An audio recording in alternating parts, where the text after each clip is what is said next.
پڑھنے والے، محبت کے دیپ اپنے دلوں کے اندر جلانے والے، خدا کی قسم عشق و محبت میں ڈوب کر اگر ہم بھی درود پاک کو اپنا اوڑھنا اور بچھونا بنائیں، دنیا تو کیا آخرت ہر جگہ انشاءاللہ سرخروئی اور کامیابی ہمارے قدم چومے گی۔ بے شک کہتا ہے نا اگر کوئی اپنا بھلا چاہتا ہے، کون چاہتا ہے اپنا بھلا؟ سب تھوڑے سے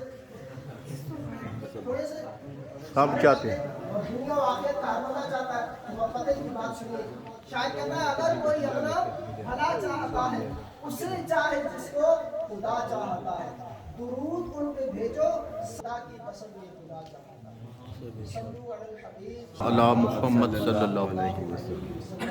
اتنے سارے عاشقان مصطفیٰ جمع ہوئے ہوں اور جب درود پاک کا گایا جائے تو بس چند ایک کی آواز آئے۔ ابھی ہم نے درود پاک کی کتنی فضیلتیں سنی، 3 فضیلتیں تو سنی ہیں۔ صلو علی الحبیب صلی اللہ تعالی علی محمد صلی اللہ علیہ وسلم۔ پیچھے سے نہیں، ذکر خدا و مصطفیٰ کی محفل میں بیٹھے ہوئے ہیں ماشاءاللہ، دعوت اسلامی کے اجتماعی ذکر اولاد میں بیٹھے ہیں، سرکار کی ثنا سن رہے ہیں ماشاءاللہ الحمدللہ۔ یہ رات تو برکتوں والی رات ہے، مانگنے والی رات ہے، بھلائیاں پانے والی رات ہے، ہر طرف رحمتوں کی چھما چھم برسات ہو رہی ہے، تو ہم کیوں نہ یہ برکتیں حاصل کریں۔ صلو علی الحبیب صلی اللہ تعالی علی محمد صلی اللہ علیہ وسلم۔ میرے پیارے اور محترم اسرائیل بھائی، ماشاءاللہ ہم نے انگلش میں بھی بیان سنا، نعتیں بھی سنی، حمد باری تعالیٰ بھی سنی، مزید کچھ باتیں آپ بھی سنتے ہیں انشاءاللہ۔ اللہ پاک ارشاد فرماتا ہے سبحان الذی اسری بعبدہ لیلا من المسجد الحرام الى المسجد الاقصى الذی بارکنا حولہ لنریہ من آیاتنا انہ هو السمیع البصیر۔ سبحان الذی، پاک ہے وہ ذات، اسری، جس نے سیر کرائی، کس کو؟ بعبدہ، اپنے بندے خاص کو، بے شک یعنی نبی کریم صلی اللہ علیہ وسلم۔ کب؟ لیلا، رات کے ایک مختصر سے حصے میں، بہت شارٹ ٹائم کے لیے، ایک مختصر ترین حصے میں، پوری رات میں نہیں، رات کے ایک چھوٹے سے حصے میں، کہاں سے کہاں تک؟ من المسجد الحرام الى المسجد الاقصى، مسجد حرام سے مسجد اقصی اقصی تک، الذی بارکنا حولہ، کون سی مسجد اقصی؟ بیت المقدس فلسطین۔ کون سی مسجد اقصی؟ الذی بارکنا حولہ، جس کے ارد گرد ہم نے برکتیں رکھی ہیں۔ مولا یہ اپنے محبوب کو معراج کیوں کرائی تم نے؟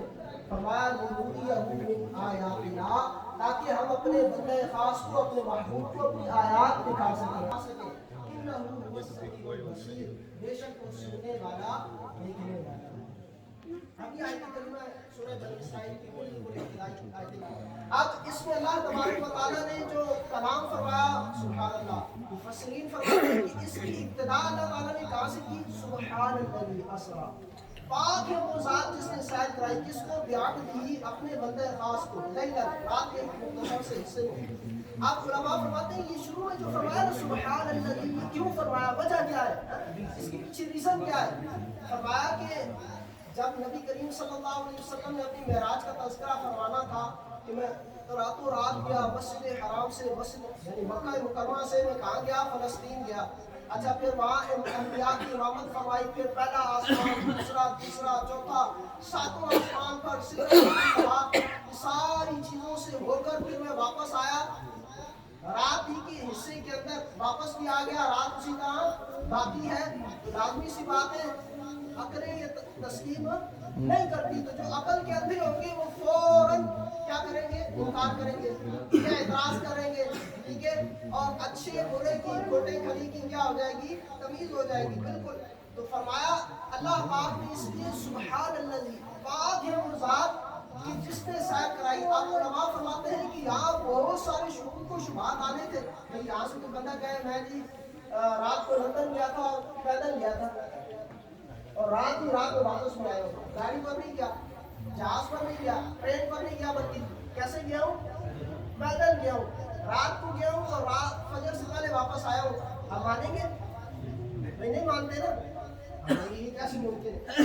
نبی کریم صلی اللہ علیہ وسلم نے پوری کائنات کی سیر کی، جنتوں کو ملاحظہ فرمایا، دوزخ کو ملاحظہ فرمایا، اپنے رب سے ملاقات کی، نام کام، یہ ساری چیزیں ملتی، انبیاء سے ملاقاتیں کی، سب کچھ کیا۔ تو اب یہ عقل کے اندر آنے والی چیز نہیں تھی، تو اب اللہ تبارک و تعالیٰ نے اس لیے اپنا ذکر پہلے فرمایا کہ لازمی سی بات ہے جو مسلمان ہے وہ مسلمان کا مطلب کیا ہے؟ گردن نہانے یعنی سر جھکانے والا. اللہ اس کے رسول کے بات پر حکم پر کیا کرنے والا؟ سر جھکانے والا. وہ آگے چون چرا نہیں کرتا. تو اللہ پاک کو معلوم تھا کہ جو میرے بندے ہوں گے، جو صاحب ایمان ہوں گے، جو مؤمنین ہوں گے، ان کا یہ شروع کا تذکرہ سن کر ہی ہر اعتراض رفع ہو جائے گا. کیوں کہ اس نے دعویٰ کیا ہے اللہ رب العالمین نے لے جانے کا. ہمارے آقا نے تو نہیں فرمایا میں گیا تھا. اس آیت کے کلمہ کا ترجمہ یہ تو نہیں کہ میں گیا تھا معراج کی رات. اللہ فرما رہا میں لے کر گیا ہوں. اللہ فرما رہا میں لے کر گیا ہوں. کس کو؟ اپنے بندہ خاص کو. کہاں سے کہاں تک؟ مسجد حرام سے مسجد اقصی تک. یہاں یعنی ان آیات میں مسجد حرام سے مسجد اقصی تک کا تذکرہ ہے. باقی پھر احادیث اور سورہ نجم 27ویں پارہ وغیرہ ٹھیک ہے، اس میں والنجم اذا ہوا اور باقی بھی بہت ساری آیات وغیرہ ان میں دیگر بھی آگے تذکرہ ہے. پھر احادیث میں بھی تذکرہ ہے. تو علماء نے فرمایا 3 حصے معراج کے، بالخصوص یہ جو ابتدائی حصہ ہے مسجد حرام سے مسجد اقصی تک، اس کا انکار کرنے والا دائرہ اسلام سے خارج ہے، وہ کافر ہو جائے گا. کیوں؟ یہ بالکل معراج حضور صلی اللہ علیہ وسلم کی بالکل واضح آیات سے کیا ہے؟ ثابت ہے. تو اب جو مومن ہوگا اس کے ذہن کے اندر کوئی بات نہیں آ سکتی کہ لے جانے والی ذات اللہ رب العالمین کی ہے. اور جو کیا ہے؟ کیسی شانوں کا مالک ہے؟ ان اللہ علی کل شیء قدیر. ہمارا ایمان ہے کہ اللہ رب العالمین ہر شے پر قدرت رکھتا ہے، ہر چاہے پر قادر ذات ہے. وہ ایک لمحے کے اندر اپنے پوری کائنات کی سیر کروا دے. کون سی ناممکن چیز ہے بھائی؟ پاسبل امپاسبل یہ میرے اور آپ کے لیے ہے، اللہ پاک کے لیے تو کوئی نہیں. اللہ تبارک و تعالیٰ تو فرماتا ہے کن. وہ کسی چیز کا ارادہ فرماتا ہے تو کیا فرماتا ہے؟ کن فیکون. بس وہ چیز ہو جاتی ہے. تو یہ ابتدائی جملہ ایسا ہے کہ جس نے ہر طرح کے اعتراضات کو کیا کر دیا؟ دور کر دیا. مومن کا دل مطمئن ہو گیا اور کفار اور منافقین بالکل سامنے آ گئے، لیکن دونوں طرح سے اعتراضات وغیرہ کرنا شروع کر دیا. اب آگے فرمایا سبحان الذی، پاک ہے وہ ذات، اسرا بعبدہ، جس نے سیر کرائی اپنے بندہ خاص کو.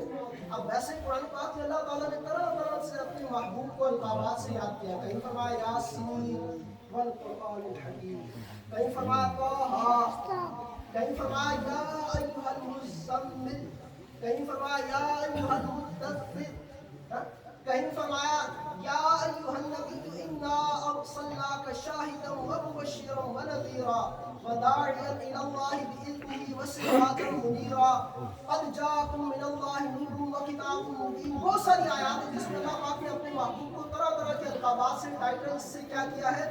نوازا ہے. لیکن یہاں جب باری آئی معراج کی اپنی بارگاہ میں حاضری کی تو اللہ تعالیٰ نے یہ کیوں فرمایا سبحان الذی اسرا بعبدہ؟ یہاں کوئی خاص لقب کیوں نہیں ارشاد فرمایا؟ وجہ کیا ہے؟ علماء فرماتے ہیں کہ اس وقت اللہ تعالیٰ اپنے محبوب کے غلاموں کو اپنے محبوب کی عظمت و شان بتا رہا ہوتا ہے. اپنے محبوب کے غلاموں کو، امتیوں کو، کلمہ پڑھنے والوں کو اپنے محبوب کی عظمت اور شان کیا کر رہا ہوتا ہے؟ بتا رہا ہوتا ہے. لیکن اب باری تھی نبی کریم علیہ السلام کی اللہ کی بارگاہ میں حاضری کی. تو اللہ رب العالمین احکم الحاکمین ہے. اللہ رب العالمین خالق و مالک ہے. اللہ رب العالمین ہم سب کا کیا ہے؟ پالنہار ہے. ہم سب کا پیدا کرنے والا ہے، بشمول ہمارے آقا صلی اللہ علیہ وسلم. ہمارے نبی کریم صلی اللہ علیہ وسلم کائنات میں سب سے عظیم ترین ہستی ہے، مگر کس کے بعد؟ کس کے بعد؟ اللہ رب العالمین کے بعد. کائنات میں مخلوق میں تو ہمارے آقا صلی اللہ علیہ وسلم بھی اللہ کے کیا ہے؟ بندے ہیں. اللہ کی کیا ہے؟ مخلوق ہے. لیکن بندے ایسے ہیں کہ ان کی بندگی پر جبریل امین کی نورانیت کو بھی رشک کرتا ہے، بے شک کہ وہ بھی رشک کرتے ہیں ان کی بندگی پر. تو اب نبی کریم صلی اللہ علیہ وسلم اللہ پاک کی بارگاہ میں حاضر ہو رہے تھے. اس وجہ سے عاجزی اور انکساری کا اظہار فرمایا گیا. مگر سرکار صرف عبد نہیں ہے، عبد ہو ہے. ہم سب بھی عبد ہیں، عبد نہیں بندہ، ٹھیک ہے. ہم سب بھی کیا ہے؟ اللہ کے بندے ہیں، ٹھیک ہے. لیکن نبی کریم علیہ السلام عبد ہو ہے. عبد میں اور عبد ہو میں کیا ہے؟ فرق ہے.